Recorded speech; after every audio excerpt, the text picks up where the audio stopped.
편집을 하는데 일곱 교회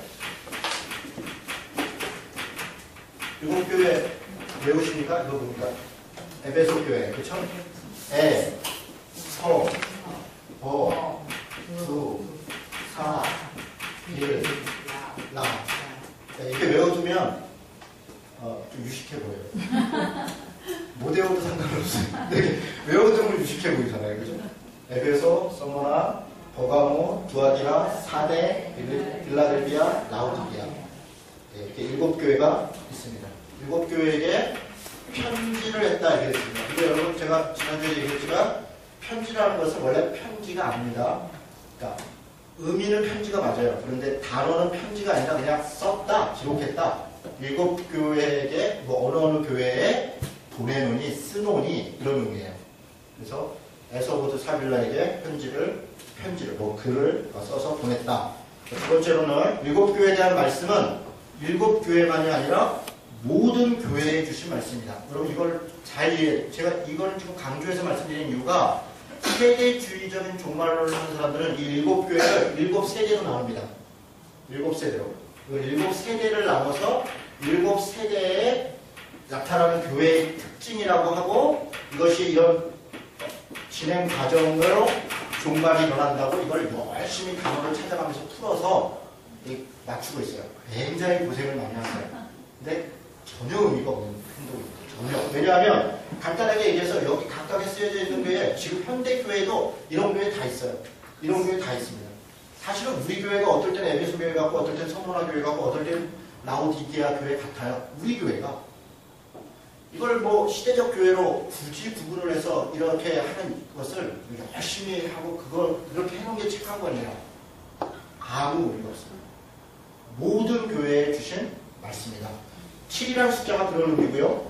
각각의 교회마다 끝에 반드시 있는 말이 있어요. 뭐냐면 귀 있는 자는 성령이 교회들에게 하시는 말씀을 들을지어다. 교회들에게 각각의 교회마다 여러 가지 책망도 있고 권면도 있고 여러 가지가 있고 끝에다 그러면 에베소 교회는 잘 들어라 이렇게 하고 끝내면 되잖아요. 그렇게 안 하고 교회들에게 이것은 에베소 교회만 해당되는 것이 아니라 모든 교회들에게 다 해당되는 것이기 때문에 그렇습니다. 지금 있는 교회들에게는 어떨까요?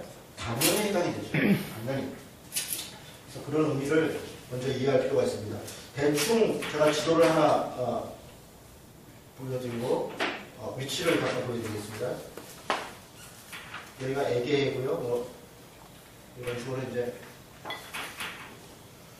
이게 마게도니아죠.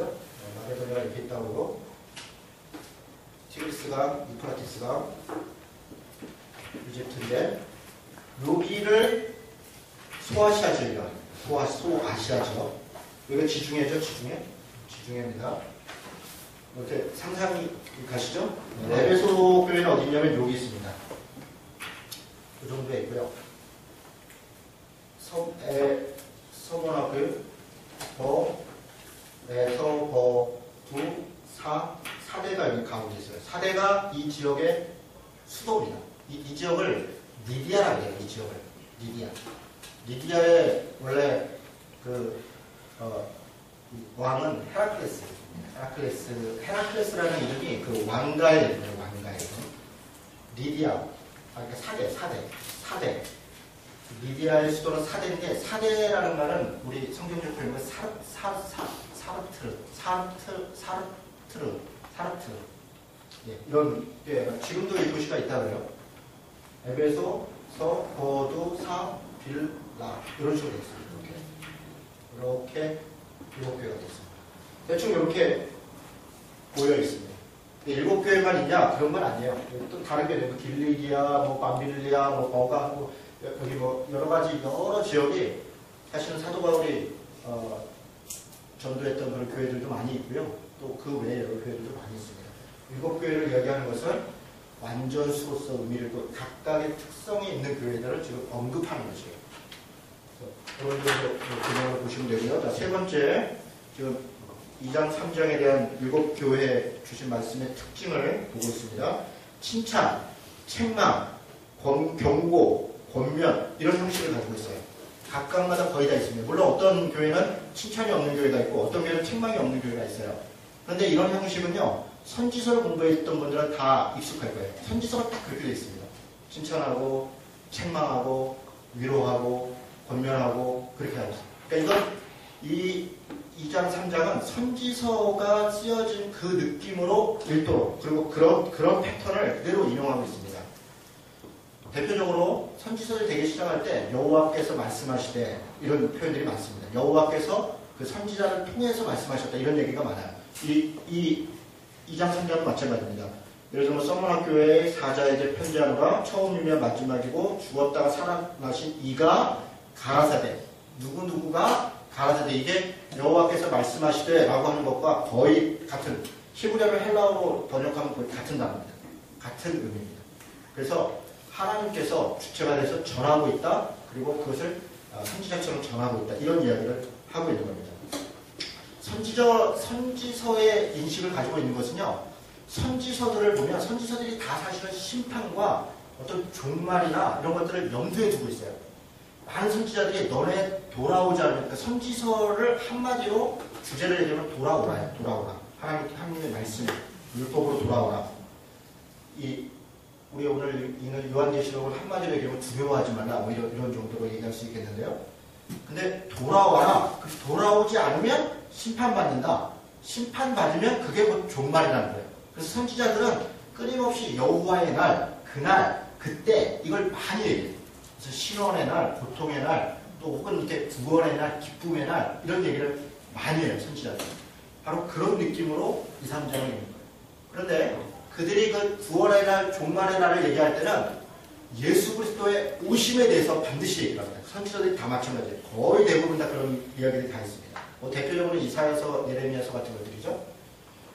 오심에 대해서는 두 가지로 얘기할 수 있습니다. 구약의 입장에서는 오심은 초림과 재림이에요. 우리는 지금 다시 오심을 기다리고 있잖아요.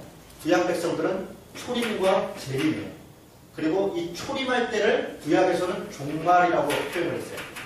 요엘서 같은데 마지막 때에 뭐 이렇게 그 마지막 때가 되면 뭐 젊은이가 뭐 환상을 보고 노인들은 꿈을 꾸고 뭐 어쩌고저쩌고 이렇게 얘기하잖아요. 그때 그것을 사도행전이 그대로 받아섰어요. 요엘서에서 지금 느낌으로 읽을 때는 재림의 때를 이야기하는 것 같은데 사도행전에 있는 신약 백성들은 그걸 초림의 때로 해석해서 읽는다고요. 그대로 받아서. 무슨 말인지 이해가 되세요?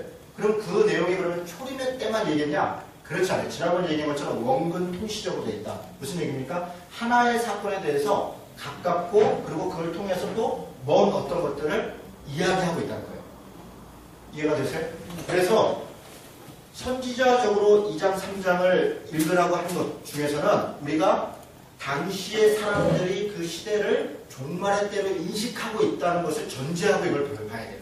우리처럼 지금 재림의 때를 기다리고 있다 이렇게 이 당시 사람들이 이해한 게 아니라는 거예요. 무슨 말인지 이해가 되세요? 우리는 재림의 때를 기다리고 있지만 이때 사람들은 종말 때를 이야기할 때 이미 초림으로부터 시작된 종말을 인식하고 있었다는 거예요. 그래서 우리하고 관점이 다르다는 겁니다. 예, 이거 중요한 내용인데 네. 이해가 되셨죠? 네. 가다보면 또 이야기를 할 것 같아서 자, 그 다음 또 넘어가겠습니다. 처음에 다 이렇게 되어 있어요. 예수 그리스도가 누구인지 그 예수 그리스도를 설명하는 어떤 특징적인 것을 설명을 해요. 그리고 어떤 칭찬 혹은 책망, 경고, 권면 그리고 이기는 자는 이 패턴이에요. 똑같은 패턴이에요. 그래서 사실은 별로 강의할 게 없는 게 그냥 읽어보면 다 알아요. 그러니까 이 7개가요. 예수님의 어떤 모습이냐. 사실은 이것은 그 교회의 특징을 염두에 두고 기록해요. 그냥 막 기록하는 게 아니라 나중에 이기는 자는 할 때 이 이기는 자의 모습과 이게 또 연결이 다 되고요. 그 교회의 어떤 책망받을 일이나 칭찬받을 내용과 이 내용이 이유가 있어요. 그러니까 다 이게 아주 일관성 있게 기록되어 있는 거예요. 그냥 대충 막 기록되어 있는 게 아니라. 그리고 칭찬을 해요. 근데 이것도 좀 독특해요. 왜냐면 일단 책망하기 전에 칭찬부터 하는 게 이게 좋죠. 일단은 당시에 뭐 힘들 때니까 일단 너네 이런 거 잘한다. 이런 거 애썼다. 이거 수고했다. 그런데 요거는 문제다. 그러니 이기고 힘내자. 이렇게 패턴을. 그러고 나서 책망하고 뭐 때로 전면하고 뭐 그런 다음에 그래서 이기는 자는 어쩌고 저쩌고 저쩌고 할 것이다. 그리고 귀 있는 자는 그들에게 성령이 하시는 말씀을 들을지어다. 딱 요 패턴으로 돼 있어요.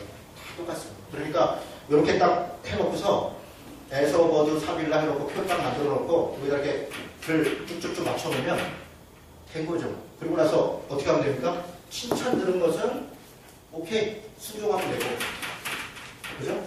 책망받은 것은 버리면 되고, 그렇게 하면 되겠죠. 네, 그렇게 하면 됩니다. 그러니까 2장 3장은 사실은 그렇게 딱 정리하면, 그리고 이제 인터넷 검색해보면 이렇게 정리해놓은 표도 많아요. 아, 이렇게 다 정리를 다 해놨습니다.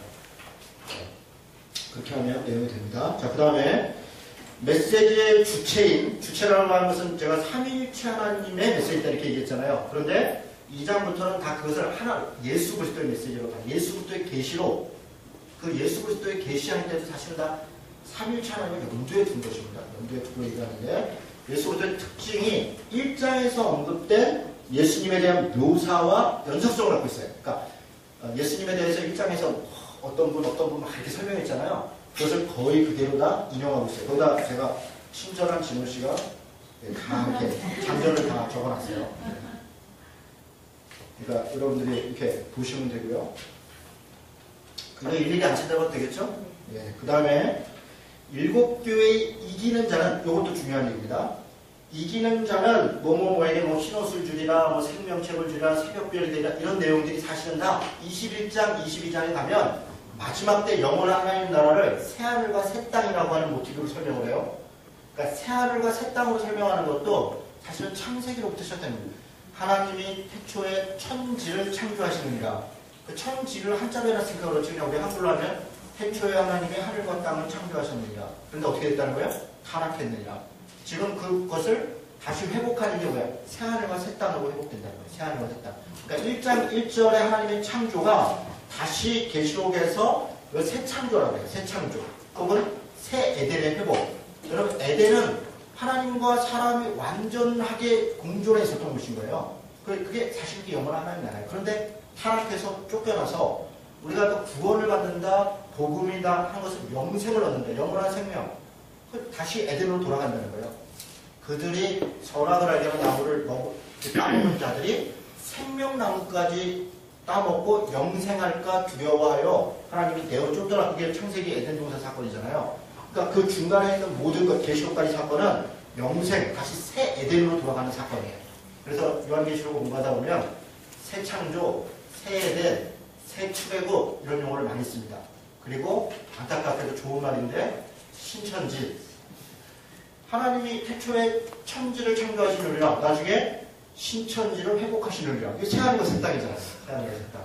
안타깝게 그쪽에서 쓰는 건데, 지금은 신천지 쓰면 또 막 쌍신지를 좋은 말이에요. 장막성저 이런 거 다 좋은 말인데, 다 그런 말 좀 다 이단이 써서, 뭐 어쨌든 여기 제가 또 아주 친절하게 해놨죠. 각각의 교회마다 이기는 자가 받는 여러 상급들에 대해서 21장, 22장의 새하늘과 새 땅에서 주어지는 새하늘과 새 땅의 모습을 그리는 것에 있는 용어들이 그대로 다 등장해요. 그럼 결론은 뭐겠어요? 21장 7절에 보니까, 여러분 21장 7절을 한번 봅시다. 21장 7절을 보세요. 21장 7절에 보니까 같이 읽어볼까요? 자, 시작. 이기는 자는 이것들을 상속으로 받으리라. 나는 그의 하나님이 되고 그는 내 아들이 되리라. 그렇죠? 이기는 자는 2장 3장에서 이기는 자는 어쩌고 저쩌고 이것들을 다 받으리라.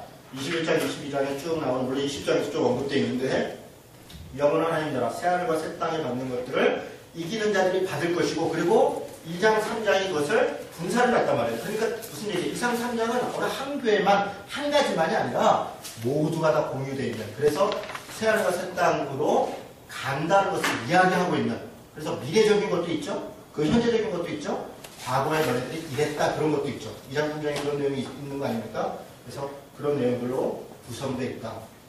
이런 얘기를 지금 드리는 겁니다. 제가 자세히 보지 않겠습니다. 그리고 본 김에 8절까지 봅시다. 21장 8절.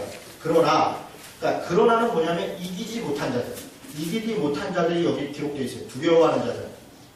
그러니까 두려워하지 말라 그랬는데 두려워하는 자들, 믿지 않는 자들, 흉악한 자들, 살인한 자들, 음행하는 자들, 점술가들, 우상숭배자들, 거짓말하는 자들은 어떻게 된다는 거예요? 불과 무항으로 타는 못. 이게 영원한 불못, 영원한 지옥 이렇게 얘기하는 거죠. 불에 타는 불못. 이게 뭐 나중에 이 장면 가서 또 설명하겠습니다. 그것을 둘째 사망이라 이렇게 얘기했어요. 그러니까 이기는 자는 영원한 하나님 나라 새하늘의 새 땅의 일원이 되고, 이기지 못하는 자는 이러해서 두려워해서 믿지 않아서 음행해서 뭐해서 8가지가 나와요. 그런 사람들은 영원한 불못으로 갈 것이다. 그것이 둘째 사망이다.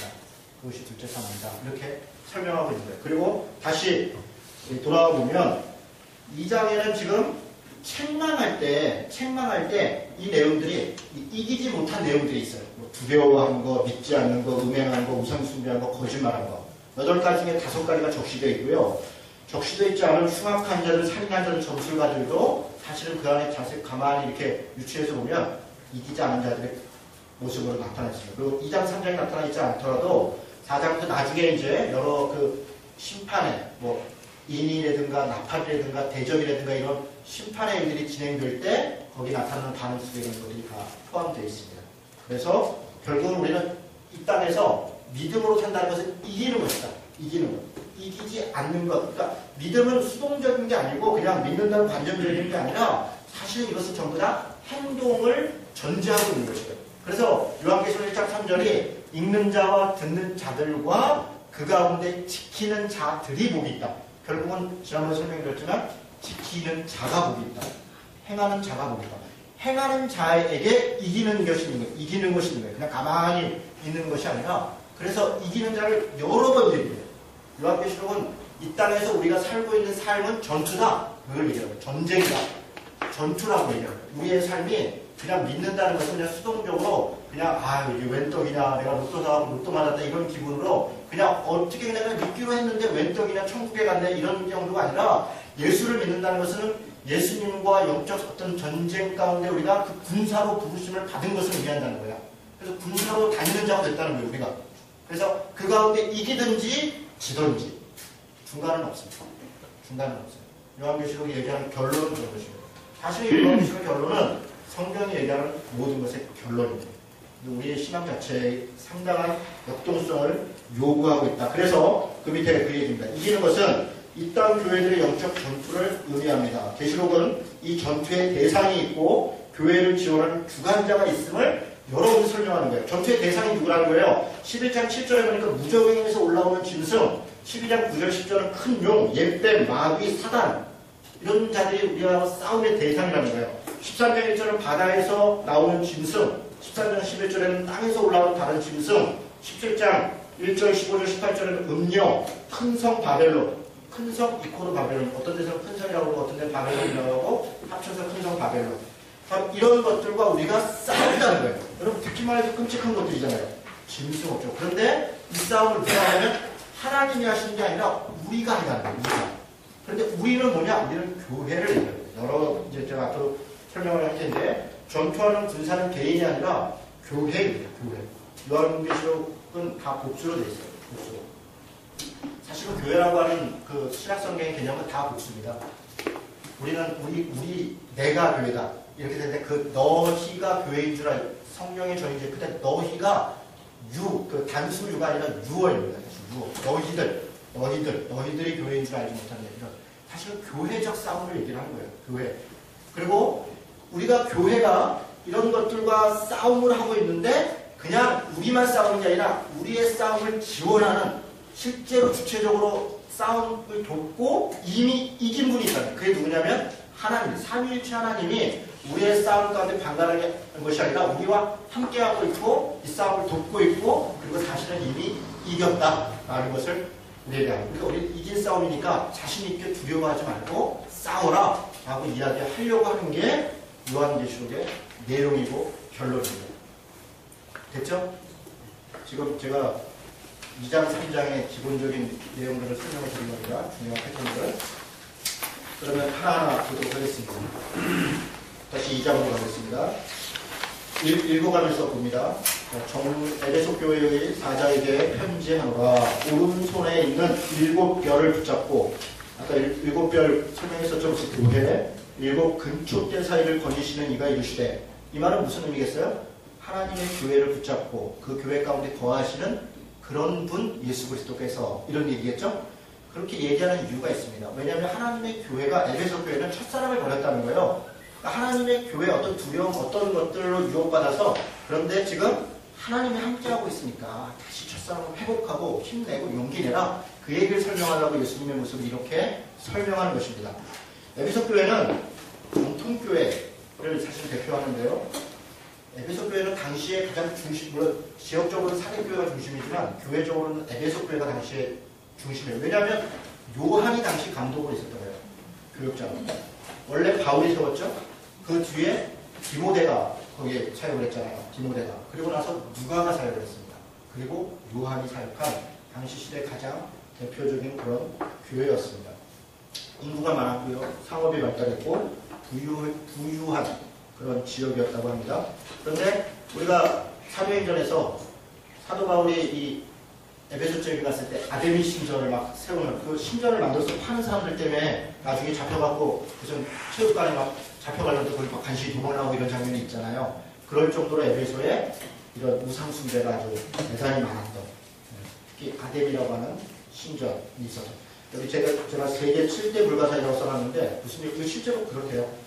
그 어마어마하게 큰 신전이에요. 이걸 어떻게 전당이 모르겠어요. 지금도 세계 7대 불가사이라고 할 정도로 그렇게 엄청난 신전이 있었던 그런 지역이 에베소 지역이라고 합니다. 도미티오누스 황제의 신전이 건축돼 있었다고 합니다. 자, 그리스도의 이름의 특징 아까 말씀드렸습니다. 그리고 나서 또 좀 읽어보겠습니다. 내가 내 행위와 수고와 내 인내를 알고 또 악한 자들을 용납하지 아니한 것과, 지금 칭찬하는 거죠. 내 행위와, 칭찬의 의미 뭐냐? 내가 수고했다, 내가 인내했다, 악한 자들을 용납하지 않았다, 자칭 사도라 하되 아닌 자들을 시험하여, 이들이 악한 자겠죠? 이런 악한 자들을, 그의 거짓된 것을 내가 드러냈다. 똑똑했다는 거죠. 달았다는 거죠. 열심히 있었다는 거죠. 인내했다는 거죠. 아주 직접이었을 거예요. 하나님의 말씀에 대해서 아주 분명히 잘 알고 있었다. 그래야 거짓된 것을 드러내겠죠. 그런데 또 내가 참고 내 이름을 위하여 견디고 게으르지 않았다. 성실했다는 거죠. 하나님의 말씀을 참고 인내하는데 또 열심히 다해서 열심히 특심했다, 이렇게 얘기할 수 있겠죠. 그러나 너를 책망할 것이 있는데 너의 처음 사랑을 버렸다. 그러면 처음 사랑을 버린 내용이 뭐냐? 그게 이제 뒤에 나오는 거예요. 그러므로 그러니까 처음 사랑을 너가 버렸다, 이렇게 얘기하면 어디서 떨어지는지를 생각하고 회개해라. 그러니까 생각하고 회개해라. 우리는 이 표현이 되게 중요한 표현이에요. 회개하면 그냥 무조건 회개해. 내용도 없이 그냥 회개. 생각하고 내가 뭘 잘못하고 있는지. 그거 무슨 얘기예요? 생각하고 회개하는 것은 바꾸라는 거예요. 그냥 이렇게 습관적인 회개는 행동의 변화를 수반하지 않습니다. 내가 누구에게 말을 했는지, 내가 내 아내한테 오늘 아침에 뭐라 한 것이 참 잘못됐다. 그럼 가서 그걸 바꾸는 거죠. 다시 그렇게 안 하는 것이죠. 그러니까 생각하고 회개를 해라. 이런 게. 그래야 첫사랑을 잃어버린 것을 회복할 수 있다. 이렇게 얘기를 하는 겁니다. 만일 그리하지 아니하고 회개하지 아니하면, 돌이키지 아니하면, 행동을 바꾸지 아니하면 내가 내게 가서 내 촛대를 그 자리에서 옮기리라. 우리 촛대 옮긴다 그러니까 또 막 주님의 능력이 살아. 촛대가 뭐라고 하죠? 교회의 능력, 그러니까 교회됨. 그렇다면 뭐예요? 촛대로 옮긴다는 것은 교회됨이 사라진다는 것이니까 모이고 예배를 할 수 있겠죠. 그러나 하나님이 역사하심이, 하나님이 함께 하심이 없다는 것이에요. 그런 것이죠. 교회가 겉은 교회인데 실제로 하나님과 관계없는 그런 곳이 될 수 있다는 것이죠. 오직 내게 이것이 있으니 내가 니골라당의 행위를 미워하는도다. 나도 이것을 미워하노라. 그러니까 첫사랑을 잃어버렸는데 그 내용이 아마 니골라당의 행위, 이게 아마 포함되어 있는 것 같아요. 니골라당의 행위는 2장 14, 15절 한번 보겠습니다. 2장 14, 15절에 보면 이게 벼가목 교회에 대해서 이야기하는데요. 여기 보면 내가 발람의 교훈을 지키는 자들이 있도다, 이렇게 돼 있어요. 그러니까 발람의 교훈을 지키는데 15절에 보니까 이와 같이 내게도 니골라당의 교훈을 지키는 자들도 있도다 이렇게 되어 있습니다. 이 두 가지가 아마 비슷한 개념인 것 같은데 뭐냐? 발람의 교훈은 대표적으로 얘기하면 신명기 31장 같은 데 보면 발람이요. 민수기 22장, 25장에 보면 발락이라고 하는 왕, 이 암몬이었나요? 암몬이었던 것 같아요. 에돔인가? 모압의 왕. 예. 여기서 이렇게 당황하면 안 되는데, 그죠? 꼬임에 빠져가지고 발람이 가서 뭐 어쩌고저쩌고. 그 민수기 장면으로 보면 사실은 발람이 나쁜 사람 같지가 않아요. 하나님의 얘기를 3번이나 오히려 저주하는데 저주를 안 해요. 그런데 나중에 22장하고 25장 이렇게 넘어갈 때 보면 특이한 장면. 그렇게 넘어갔음에도 불구하고 이스라엘 백성들이 광야에서 모압 여인들과 음란히 행해요. 그리고 그들의 신들을 섬겨요. 그리고 대낮에 백주대낮에 음행들을 행하다가 비느하스라고 하는 모세의 자손이 비느하스가 창으로 찔러 죽이는. 그래서 그것을 가지고 하나님이 거룩한 분노를 했다. 이렇게 표현한 장면이 있어요. 그러고 나서 그것을 굉장히 잘한 것이다. 언약을 회복한 것이다. 이런 설명이 민수기에 있습니다. 기억나시죠? 나중에 신명기는 것은 뭐래? 발람의 꾀에 빠져서 그들이 그랬다. 이렇게 표현을 합니다. 여기 전절을 적어놨습니다. 발람의 꾀에 빠졌다. 무슨 얘기냐면 발람이 비록 하나님이 막으시니까 저주하는 얘기나 무슨 얘기는 하지 않았지만 꾀를 내서 오히려 평화롭게 해서 그들을 혼합시키도록 하고 성적으로, 도덕적으로, 종교적으로 타락하도록 하는 거예요. 발람의 꾀라는 게 그런 것입니다. 음행을 하게 된다. 우상숭배를 하게 된다. 이런 것입니다. 니골라는 뭐냐? 여러분 니골라에 대해서는 사실 잘 알려진 게 없습니다. 그런데 특이한 게 하나 있어요. 사도행전에 보면 사도행전 6장에 7명의 집사를 세우잖아요. 사실은 집사라는 단어가 거기 없어요. 일꾼이라는 말인데 그 일꾼을 세울 때 그 중에 한 명이 니골라입니다. 니골라예요. 그 다 헬라파 사람들이거든요. 다 헬라파 사람들인데 니골라예요. 그래서 뭐 연구 많이 하는 학자들은 그 7명의 일꾼이었던 7 집사 중에 한 명인 니골라가 나중에 타락을 해서 오히려 왜 타락을 했냐? 돈 때문에 그랬을 것이다. 여러 뭐 그런 점이. 그래서 돈 때문에 재정적인 궁핍함이 됐던 어려움 때문에 신앙을 배교하고 오히려 다시 유대교로 회귀해서 오히려 기독교인들을 핍박하는 일에 나섰다. 그것을 니골라당이다. 이렇게 돈을 받았다. 이렇고 그런 의미가 아니라 당시에 예수 믿는다는 것은 경제적으로 어려움을 자초해야 되는 거거든요. 그러니까 그런 어려움을 견디지 못하고 다시 회귀했다. 그래서 그것을 니골라당이었을 것이다. 이렇게 이야기하는 대체적인 설명들이 있습니다. 뭐 어쨌든 우상 숭배했던 음행을 했던 그런 것들을 통해서 첫사랑을 잃은 자의 행위가 결국 그런 것들이었던 거예요. 그런 것들. 첫사랑을 잃고 지식은 있는데 행함은 따라오지 않는 그런 교회가 됐다. 에베소 교회가. 거기서 얘기하는 행함은 사실은 윤리적 행함이죠. 윤리적 행함. 도덕적인 부분들이 망가져버렸다. 그래서 그것을 다시 회복해라 라고 이야기하는 것. 이게 2장의 내용일 것이다 이렇게 보고 있습니다. 자, 생명나무의 열매를 주어 먹게 하리라. 뭐 뒤에 그런 내용들이 있으니까 나중에 가서 또 다시 이야기하도록 하겠습니다. 자, 8절부터 서머나 교회. 서머나 교회는 책망이 없는 교회죠. 사자에게 편지하라. 처음이요 마지막이요 죽었다가 살아나신 이가 이르시되 내가 내 환난과 궁핍을 알거니와. 서머나 교회는 가난한 교회였었나 봐요. 그리고 폴리캅이라고 하는 사람이 사역을 했다면 폴리캅은 여러분 파형을 당했습니다. 파형을 당해서 죽었는데 끝까지 예수님이 부인하지 않고 죽은 순교자로 알려져 있고요. 이오니아 지방에 번창했다. 뭐 이렇게 되어 있고요. 리시마커스에 의해서 재건됐다. 페르시아에서 멸망했다. 리시마커스가 누굴까요? 화요일날 시부양 중간사 하신 분 기억납니까? 리시마커스 누구예요?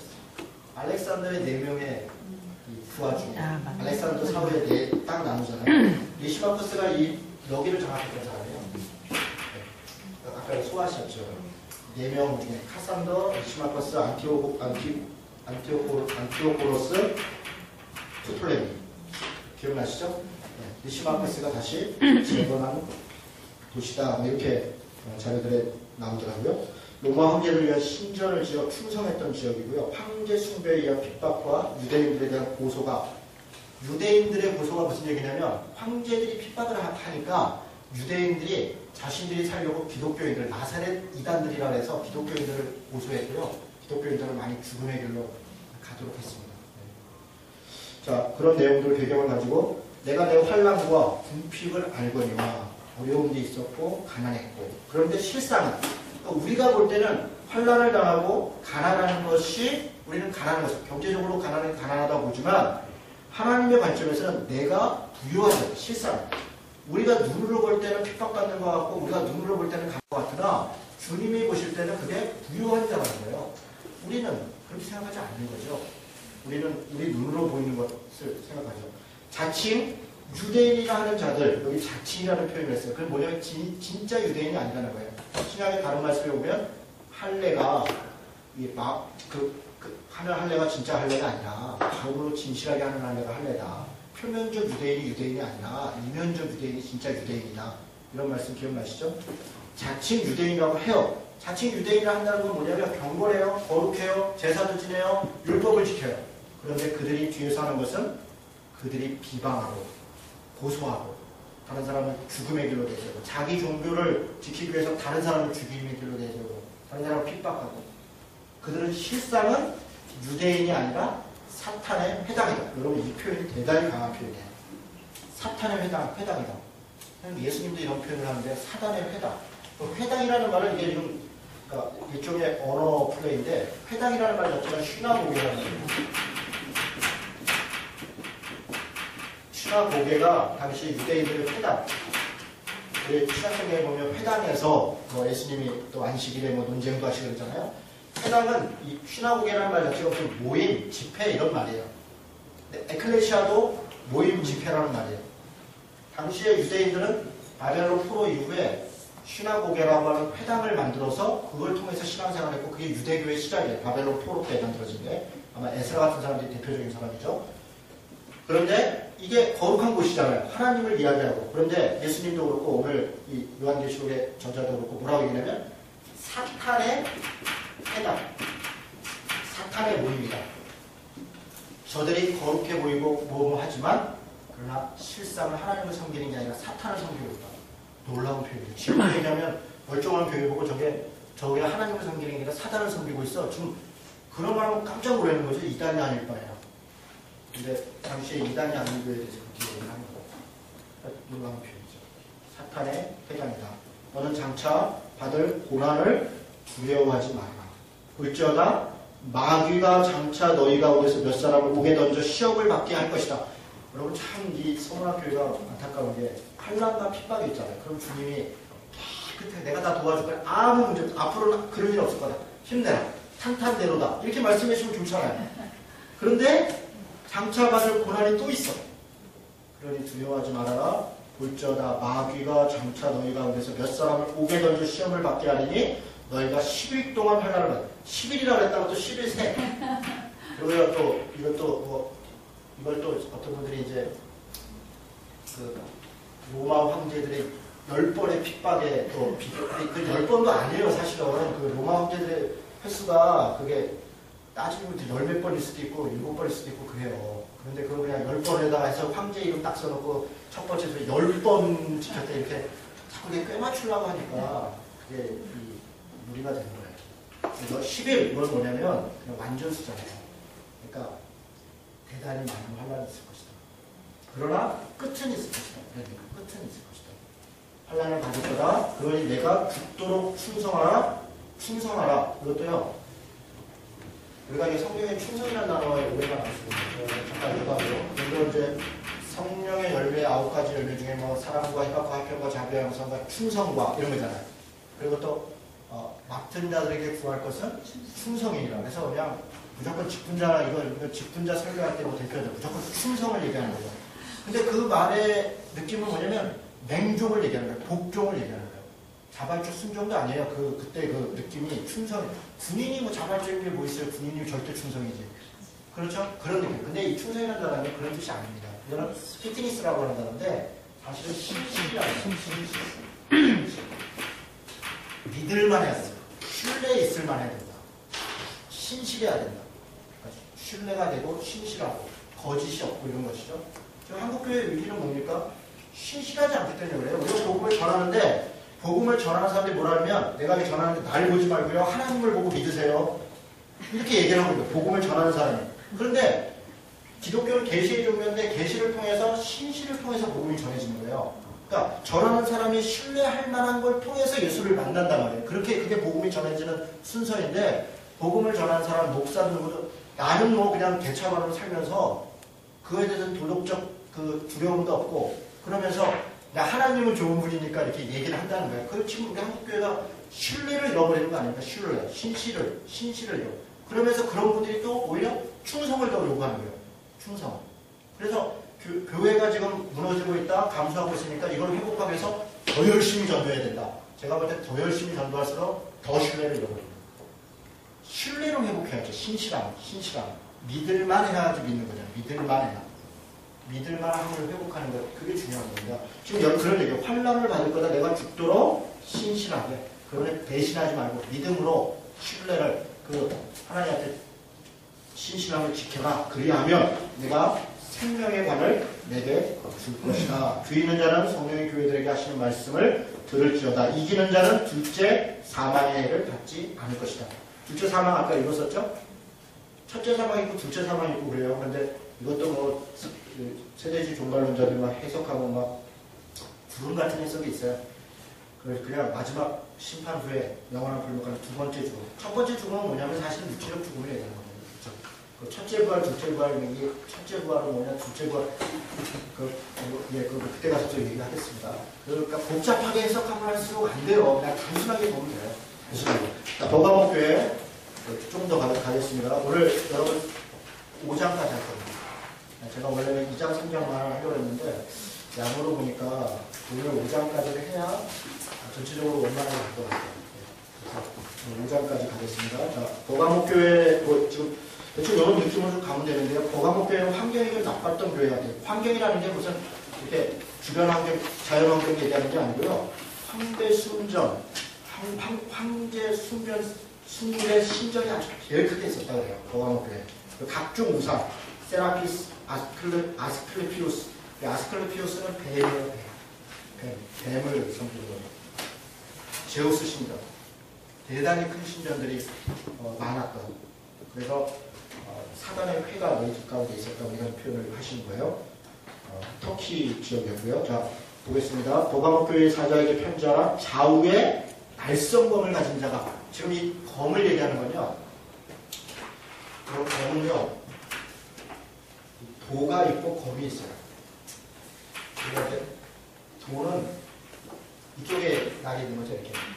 이거 이제 도라고. 검은 양쪽에 이렇게 있는 것을 대체로 검이라고. 꼭 안 그럴 수도 있겠지만. 성경에서 검은 되게 성령의 검. 이거 뭐를 얘기하는 거예요? 말씀이라. 에베소서 6장에 나오는 거예요. 유일한 공격 무기예요. 에베소서 6장에 나와 있는 전신갑주 중에서 유일한 공격 무기는 검밖에 없어요. 근데 그 검이 뭐라고 얘기하냐면 말씀이라고 해요. 근데 그 말씀에 성령을 붙여요. 성령. 그러니까 말씀은 그냥 아주 이렇게 직접이고 또 차갑게 말씀만 달달 외운다고 해서 되는 게 아니라 성령의 은혜가 있어요. 그래야 그 말씀이 심령 골수를 찔러 쪼개요. 그러니까 말씀이 정말 그 사람을 변화시키려면 지식만으로는 안 되는 거예요. 그러니까 성령의 은혜가 그런 것이. 그래서 그걸 그렇게 표현을 합니다. 자, 검을 여기서 얘기하는 것은 공격해야 될 것들이 있기 때문에 그러는 거예요. 그만큼 어렵기 때문에 그런 얘기를 하는 거예요. 내가 어디에 사는지 내가 안다. 거기는 사탄의 권자가 있다. 이런 각종 우상숭배에 엄청난 그런 것들이 있다는 거예요. 권자, 여기 권자라고 표현했는데 나중에 4장에 보면 보좌, 하나님의 보좌 같은 단어입니다. 그러니까 사탄도 보좌가 있다. 보좌라고 하는 것은 통치의 개념, 통치 혹은 심판의 개념이에요.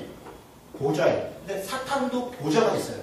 그리고 하나님도 보좌에 앉으시고 그 싸움이 있다는 거예요. 사탄의 권자가 있는 데가 내가 내 이름을 굳게 잡아서 내 충성된 증인 안디바가 너희 가운데 곧 사탄이 사는 곳에서 죽임을 당할 때도, 그러니까 이건 무슨 얘기냐면 이방 종교 사람들 때문에 잡혀서 죽은 거예요. 마치 바울이 아데미 신전에 잡혀서 죽을 뻔했었잖아요. 그런 일들처럼 어떤 종교적 싸움이 있었고 그걸로 인해서 신앙적인 문제로 누군가 안디바가 누군지는 모릅니다. 알려진 바가 없고 이런 죽임을 당할 때도 나를 믿는 믿음을 저버리지 아니하였다. 그때도 배신하지 않았다. 그러나 그렇게 신앙을 지켰고 순교의 정신을 가지고 있는 교회인데 그런데 내게 두어 가지 책망할 게 있다. 아까 말씀드린 것처럼 발람의 교훈 그리고 니골라다의 교훈 우상숭배와 음행과 이런 것들이 도덕적 타락 이런 것들을 방치한 것이죠. 아마 그랬던 것 같아요. 에베소 교회도 그렇고 버가모 교회도 그렇고 교리에 집중하고 에베소 교회를 보세요. 거짓된 자를 드러내잖아요. 그걸 거짓된 걸 드러내는 것은 윤리적인 게 아니라 거기 교리적인 얘기라는 거거든요. 잘못된 교리에 대해서 드러냈지만 그런 윤리를 소홀히 여긴 거죠. 여러분 성경 읽다 보시면요. 이런 얘기를 여러분 많이 들어요. 윤리적인 게 기독교이냐? 아닐 수 있죠. 그러면서 그런 설명을 하면서 이런 얘기를 하는 거죠. 윤리라는 건 시대에 따라 달라지는 것이다. 그럴 수 있죠. 윤리는 시대에 따라 달라지는 거죠. 그런데 거꾸로 기독교는 반드시 윤리적이라는 것을 알아야 됩니다. 모든 성경은 교리와 윤리로 돼 있어요. 예를 들어 10계명, 1계명부터 4계명 혹은 5계명 그거는 이제 어떻게 나누냐에 따라 다른데 앞에는 교리고요. 뒤에는 다 윤리예요. 아니, 살인하지 말라, 음행하지 말라, 거짓 증거하지 말라 이게 윤리지 이게 교리입니까? 윤리예요. 내 하나님을 사랑하는 것처럼 내 이웃을 내 몸처럼 사랑하라. 이거는 사실은 뭐처럼이 아니라 똑같은 거예요. 거기 사랑하라는 단어 하나예요. 하나님과 내 이웃을 사랑하라는데 하나님을 사랑하는 것을 교리라고 보면 이웃을 사랑하는 것은 윤리입니다. 로마서 11장까지 교리고요. 12장부터는 다 윤리예요. 빌립보서, 에베소서 뭐 무슨 다 마찬가지예요. 앞에는 교리, 뒤에는 다 윤리입니다. 그러므로 그래서 이러면서 다 윤리예요. 부부과의 관계, 뭐 사업처에서의 관계, 종과의 관계, 사람과의 관계 다 관계예요. 성령의 열매는 어떻습니까? 사람과 이렇게 한별 잡힌 것을 수는 거보다 다 관계적인 거 아닙니까? 다 관계적인 거예요. 윤리예요. 그래서 기독교는 물론 시대적으로 윤리의 기준은 달라질 수 있으나 그러나 기독교는 윤리적이다. 윤리가 그 기독교는 아니다. 그렇죠. 달라질 수 있으니까. 그러나 기독교는 반드시 윤리적이다. 이거를 명심해야 됩니다. 그러니까 에베소 교회가 교리를 무너뜨렸고 그것을 드러냈고 또 버가모 교회 그랬으나 그들이 빠졌던 함정은 제가 볼 때는 윤리적입니다. 윤리적인 부분들을 무시하는 것이 하나님 앞에 아주 대단히 중요한 책망의 내용으로 얘기합니다. 16절 그래서 뭐라고 얘기해요? 그리하지 아니하면 내가 내게 속히 가서 내 입의 검으로 그들과 싸울 것이다. 검으로 싸우겠다는 거예요. 뭐예요? 말씀으로 싸우고 치고 하시겠다는 겁니다. 귀 있는 자는 성령이 교회들에게 하시는 말씀을 들을지어다. 이기는 그에게는 내가 감추었던 만나를 주고 그리고 흰돌을 얘기하는 것은요. 당시에 어떤 이제 잔치 자리에 들어갈 때 입장권이 돌이에요. 돌 위에 자기 이름을 새겨요. 이 집. 그러니까 그때는 우리 지금처럼 티켓이 있는 게 아니잖아요. 그리고 흰돌을 얘기하는 건 입장권을 주겠다. 그러니까 하나님의 새하늘과 새 땅에 들어오는 흰돌 위에 새 이름을 너 이름을 새겨서 주겠다. 이런 얘기입니다. 흰돌에 대한 것도 아주 그냥 구름같이 많아요. 흰돌에 대한 해석이. 근데 사실은 다 별거 없어요. 입장권이에요, 진짜. 하나님 나라에 들어가게 하겠다. 그거예요. 그거 외에 뭐 복잡한 게 없어요. 두아디라 교회. 두아디라 교회는 근데 제가 강연에 좀 써놨는데요. 제우스의 아들 태양신 아폴로 숭배가 아주 강했다고요. 아폴로는 뭐냐면 태양신이에요. 빛나는. 그래서 이렇게 상징적이에요. 빛을 상대적으로 얘기합니다. 상업적인 길드가 아주 활성화된 지역이었다. 상업적인 길드가 활성화됐다는 의미는 무슨 얘기냐면 당시에 예수 믿는다는 것은 먹고 살기 어려웠다는 거예요. 길드에 안 들어가면 살 수가 없는 데인데 신앙생활을 한다는 이유로 길드, 왜냐하면 길드 자체가 우상숭배를 해요. 여러분 우리도 이제 그런 거 간간히 겪는데 회사 같은 데서 단체로 막 무슨 이렇게 고사 지내고 그러잖아요. 그리고 옆에서 이렇게 참 뻘쭘할 때 이제 요즘은 그래도 많이 낮았지만 옛날에는 그거 안 한다고 핍박받고 이게 간부한테 눈밖에 나오면 진급에 그럼 뭐 어쩔 수 이렇게 되는 거잖아요. 바로 우리 조금 그런 것도 사실 우리가 견디기 어려운데 이때 당시에는 아예 그냥 살 수가 없어요. 그러니까 이런 정도의 어떤 핍박과 강도가 있었다는 겁니다. 자, 그래서 도와드리고 읽어보겠습니다. 교회 사자에게 편지하다가 그 눈이 불꽃 같고, 이 불꽃 같은 얘기를 하면 제우스가 태양신 그리고 환한 빛, 주님이 더 분명히 밝고 진정한 빛이다. 그런 얘기를 하고 싶은 거예요. 그가 빛난 주석과 같은 하나님의 아들이 이르시되 내가 내 사업과 이때 사업은 물론 뭐 길드도 얘기했으니까 이건 원래 그냥 일입니다. 내가 하는 행동, 일과 내 행위와 사랑과 믿음과 섬김과 인내를 아노니 내 나중의 행위가 처음 것보다 많도다. 그렇죠. 처음보다 점점 더 이런 사랑도 행위도 또 이런 믿음도 섬김도 인내도 커졌다는 거예요. 그러나 내게 책망할 일이 뭐라 자칭 선지자라는 여자 이세벨. 이세벨 그러면 이 사람들 느끼면 이세벨이 누굽니까? 불리하게 아합의 부인이죠. 우리 그 열왕기서 할 때 기억나시죠? 아합과의 싸움 그 뒤에 이세벨 그 딸 아달랴 생각나시죠? 이세벨 그러면 아주 그냥 나쁜 여인의 대표 선수입니다. 신구약 중간사에도 이세벨 알렉산드라라고 여자가 중간에 이렇게 한번 평실하는데요. 가장 장악했습니다. 그런 거 보면 장악할 때는 여자분들이 더 잘 일반화의 오류에 빠지면 안 되겠죠. 어쨌든 이세벨. 그러니까 이세벨이라는 이름을 언급하는 것은 잔혹했다. 이런 것을 그냥 느껴지는 거죠. 자, 그런데 이세벨에게 얘기하는데 이세벨을 내가 용납함이고 그가 내 종도를 가르쳐 꿰어 행음하게 하고 우상의 제물을 먹게 했다. 아마 이세벨은 이방신의 여사제였을 가능성이 없어요. 왜냐하면 당시 이방 아세라 신상 이런 것은 여사제들이 행음을 통해서 종교적 행위를 했어요. 행음을 통해서. 그랬으니까 아마 이세벨이 그것을 그렇게 했고 이 사람들이 살기 위해서 그리고 그 행음하는 행위 자체가 길드에서 이루어졌습니다. 길드에서. 다 같이 가는데 뭐 안 갈 남자들은 그런 거 알아요. 군대 가면요 휴가 나서 다 같이 이렇게 막 어디 가는데 안 가기 어려운 거죠. 그런 식이죠. 그런 식. 그렇게 행음 그것을 용납하고 뭐 한쪽으로 남고 모른 척하고 우상제물을 먹게 했다. 또 내가 그에게 회개할 길을 주었어요. 실수할 수 있죠. 잘못할 수 있죠. 그래서 회개할 길을 주었는데 자기의 음행을 회개하고자 하지 아니하더라. 행음하고 회개하지 기회를 줬는데 회개하지 않으면 이방인처럼 대하는 겁니다. 고대로서 5장에 보면 내가 쫓으라고 했습니다. 내가 쫓아라. 그 행음한 것을 내쫓아라. 근데 우리는 용서해야 된다는 거죠. 내쫓으면 안 되고. 우리 지금 한국교회가 이거 미쳐도 단단히 미쳤어요. 얼마나 사랑이 넘치는지 그 용서를 못하고 안달들이에요. 용서를 누가 합니까? 하나님이 하시지 내가 어떻게 용서를 해요? 당사자도 용서를 못하고 지금 당사자들은 풀풀 터져 고생하고 있는데 이런 거는 제가 화나서 그 정도만 하겠습니다. 20절 볼지어다 내가 그를 침상에 던질 거다. 이거 무슨 얘기냐면 침상에 던질 거라는 것은 알아놓고 그냥 왜 침상에 놓습니까? 병 걸린다는 거예요. 병 걸린다. 그러니까 은행하고 이러다가 병 걸린다는 겁니다. 또 그와 더불어 가늠하는 그 사람만 던지는 게 아니라 그와 더불어 한 사람들 함께 참여하고 모른 척하고 동참했던 사람들도 같이 벌할 거고 만일 그의 행위를 해결치 않으면 그의 자녀들까지도 죽이니 모든 교회가 나는 사람의 뜻과 마음을 살피는 자인 줄 알리라. 내가 너의 각 사람의 행위대로 갚아주리라. 두아디라에 남아있어 이 교훈을 받지 아니하고 소위 사탄의 깊은 것을 알지 못하는 너희에게 말하노니 다른 짐으로 너희에게 지울 것은 없노라. 다만 너희에게 있는 것을 내가 올 때까지 굳게 잡아라. 이기는 자와 끝까지 내 일을 지키는 그에게 만국을 다스리는 권세를 주리니 그가 철장을 가지고 그들을 다스려 질그를 깨뜨리는 것과 같이 하리라. 나도 내 아버지께 받은 것이 그러하니라. 내가 또 그에게 새벽별을 줄 것이다.